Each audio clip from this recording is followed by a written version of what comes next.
আমাৰ মৰিয়ানীক আজি ৰাতিপুৱা আমাক খবৰ পাইছোঁ এটা ভালুক তাত ষ্ট্ৰে হৈছে বুলি ইমিডিয়েটলি আমাৰ ৰিহেবিলিটেশ্যন চেণ্টাৰৰ টীম এটা ইমিডিয়েটলি তাত পঠোৱা হৈছিল তাত যোৰহাট ফৰেষ্ট ডিভিজনেল ষ্টাফৰ লগত লগ লাগি এইটো ভালুকক ৰেস্কিউ কৰা হৈছে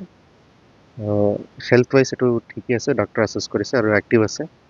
এতিয়া এইটো স্লথ বিয়েৰ হয় স্লথ বিয়েৰৰ এইটো চুটেবল হেবিটেট আমি আইডেণ্টিফাই কৰিছোঁ সেইটো এৰিয়াত এতিয়া আমি ৰিহেবিলিটেট কৰি ৰিলিজ কৰিম এইটো আমি ক'ৰ পৰা ওলাইছে এতিয়া আমি কনফাৰ্ম ক'ব নোৱাৰোঁ স্লথ বিয়েৰৰ হেবিটেট মষ্টলি চাপৰি এৰিয়াত থাকে আৰু আমাৰ কাজিৰঙাতো আছে স্লথ বিয়েৰ কেতিয়াবা আমাৰ কাৰ্বি আংলং ফালে স্লথ বিয়েৰৰ মুভমেণ্ট আমি দেখা পাওঁ চ' সেইটো আমি এতিয়া ক'ৰ পৰা ওলাইছে আমি ক'ব নোৱাৰোঁ কিন্তু এই এতিয়া যেনেকৈ এইটো ৰিলিজ কৰা কণ্ডিশ্যনত থকাৰ কাৰণে আমি ইমিডিয়েটলি ৰিলিজ কৰিবলৈ ষ্টেপ লৈছোঁ